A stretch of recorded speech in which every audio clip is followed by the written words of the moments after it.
Hansel and Gretel.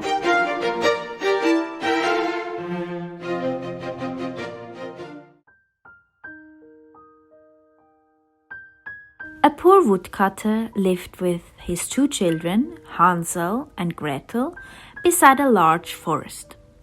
The children's mother had died, but after a time, the woodcutter married again.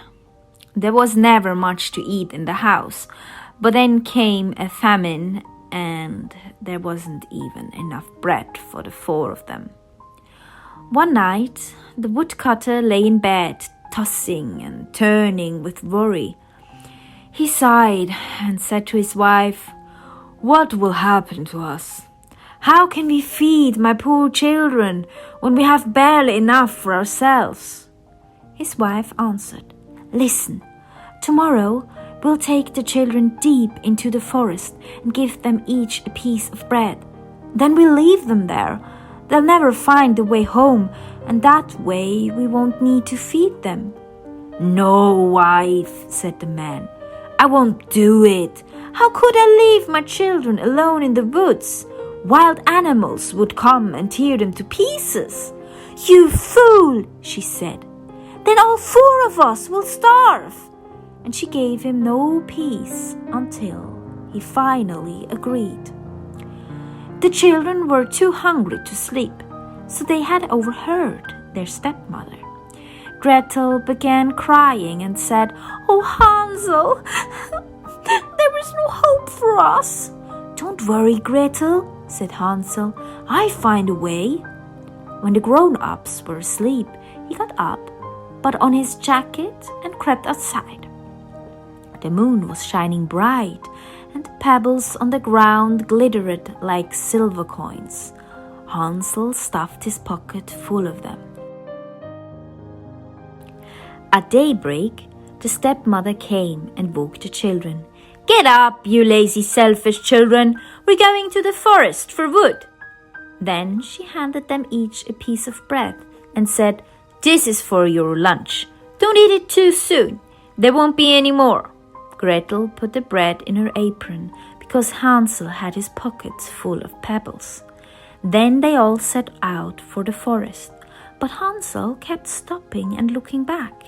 Each time he turned, he took a shiny pebble from his pocket and dropped it on the ground. When they came to the middle of the forest, their father said, "Start gathering wood, children, and I'll make a fire to keep you warm." Hansel and Gretel gathered twigs till they had a good pile. The fire was lit, and when the flames were high enough, the stepmother said, "Now, children, lay down here and rest. We're going into the forest to cut wood. When we're done, we'll come back and get you." Hansel and Gretel sat by the fire, and at midday they ate their pieces of bread. They heard strokes of an axe and thought their father was nearby. But it wasn't an axe. It was a branch he had tied to a dead tree, so it would sound like a chopping when the wind blew it to and fro. After some time, they were so tired that their eyes closed and they fell asleep. When at last they awoke, night had fallen. Gretel began to cry and said, How will we ever get out of this forest?" But Hansel comforted her. "Just wait a little while. As soon as the moon rises, we'll find a way." And when the full moon had risen, Hansel took his little sister by the hand and followed the pebbles, which glistened like silver pieces, and showed them the way home. They walked all night and reached their father's house as day was breaking. When the stepmother opened the door and saw them, she cried, "Wicked children! Why did you stay so long in the forest?"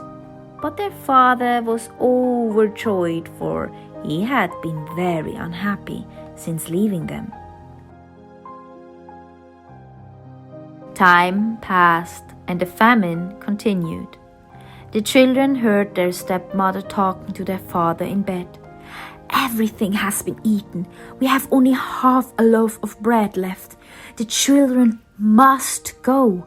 We'll take them even deeper into the forest, and this time they won't find their way home. It's our only hope." The husband was heavy-hearted. He thought it would be better to share his last bite with his children. But the stepmother wouldn't listen and only scolded him. "Once you've said yes, it's hard to say no." And so the woodcutter gave in again.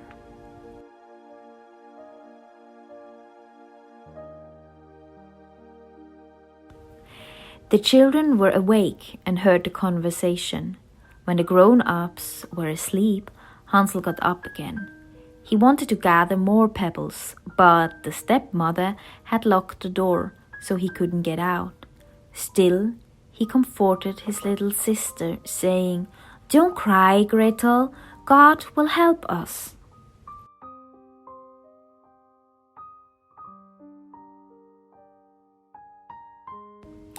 Early in the morning, the stepmother came and got the children out of bed.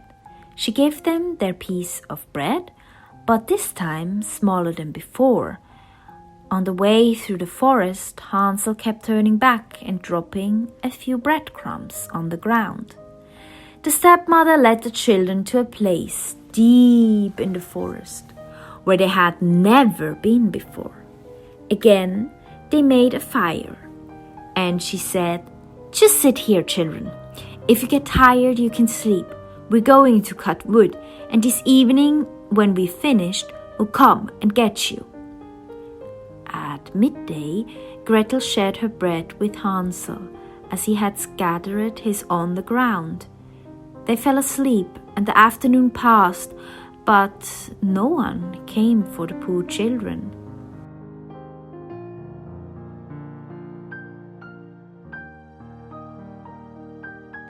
It was after dark when they woke, and Hansel comforted his little sister.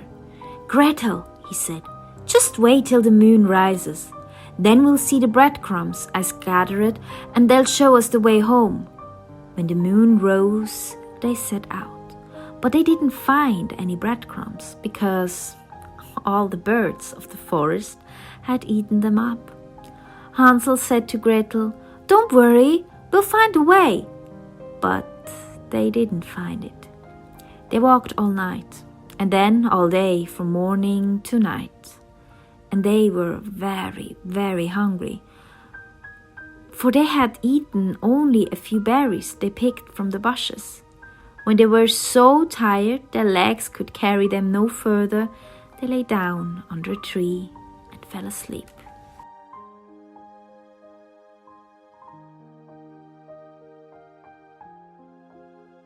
Now it was the third morning since they had left their father's house. They started out again, but wandered even deeper and deeper into the forest, and unless help came soon, they were sure to die of hunger and weariness. At midday, they saw a lovely snowbird sitting on a branch, singing so beautifully that they stood still and listened. Then it flapped its wings and flew on ahead, and they followed until the bird came to a little house and perched on the roof. Coming closer, they saw that the house was made out of gingerbread, and the roof was made out of cake, and windows they were sparkling with sugar. "Oh my God, let's eat some," said Hansel. "I'll take a piece of the roof. You, Gretel, try some of the window. It looks so sweet." Hansel reached up and broke off a bit of the roof to see how it tasted, and Gretel pressed against the window panes and nibbled at them. Then a soft voice called from inside, "Nibble, nibble, little mouse, who's that nibbling at my house?"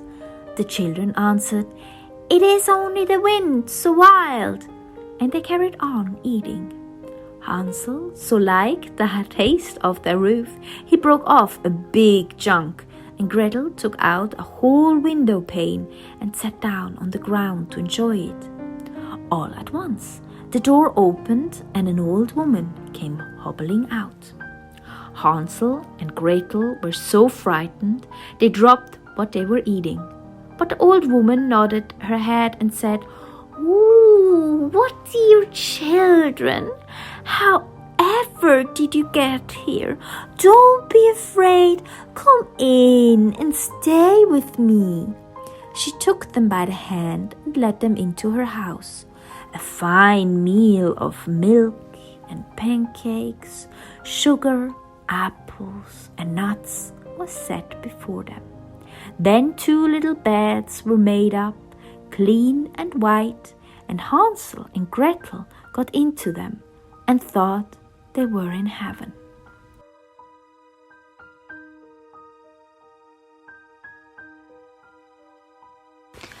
But the old woman had only pretended to be kind. She was really a wicked witch who tempted children in and then killed, cooked, and ate them up. She had built her house out of gingerbread to entice them. Witches have red eyes and can't see very far, but they have a keen sense of smell and know when humans are coming. Early the next morning, the witch got up, and when she saw the children sleeping, she muttered to herself, "What tasty morsels they will be." She grabbed Hansel with her scrawny hand, carried him to a little shed, and bolted the door. He screamed as loud as he could, but no one heard him. Then the witch went back to Gretel, shook her awake, and cried, "Get up, lazy, selfish child. You must fetch water and cook something for your brother. He's locked in the shed, and we will fatten him up. When he's nice and plump, I shall eat him." Gretel wept bitterly, but she had to do what the wicked witch told her.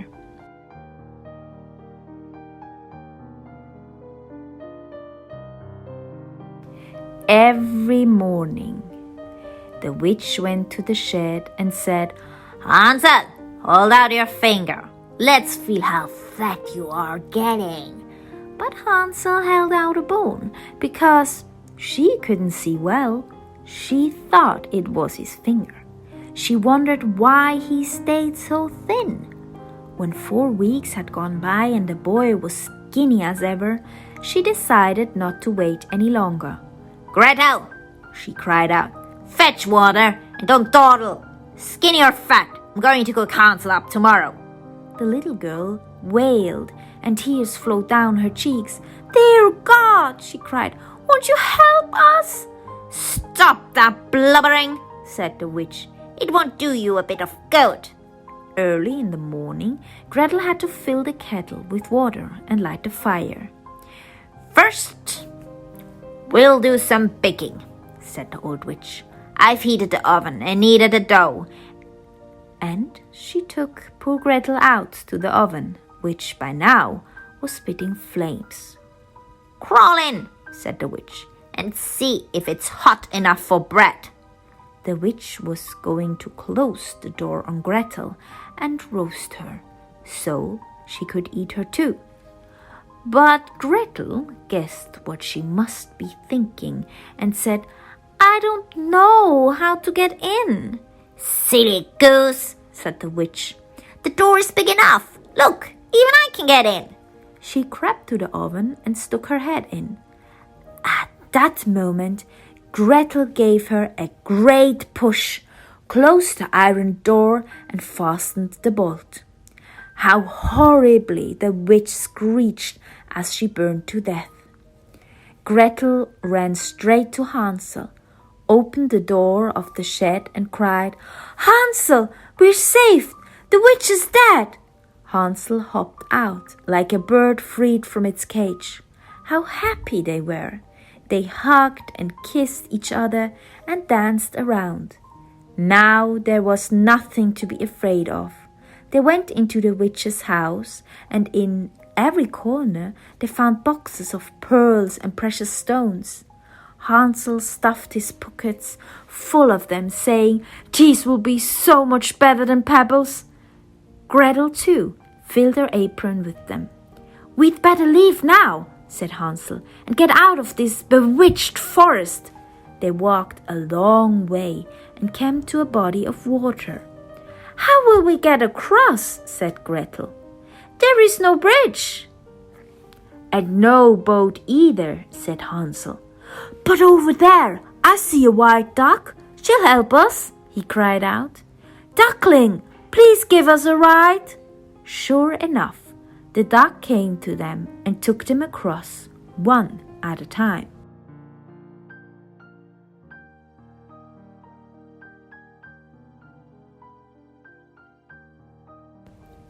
When they were safely over and had walked on some way, the forest looked more and more familiar, and finally they saw their home in the distance. They began to run. They flew into the house and threw themselves into their father's arms. The poor man hadn't had a happy hour since he had left the children in the forest, and in the meantime his wife had died. Gretel opened out her little apron, and the pearls and precious stones went bouncing around the room. Hansel reached into his pockets and tossed out handful after handful. Now all their worries were over, and they lived together, happily ever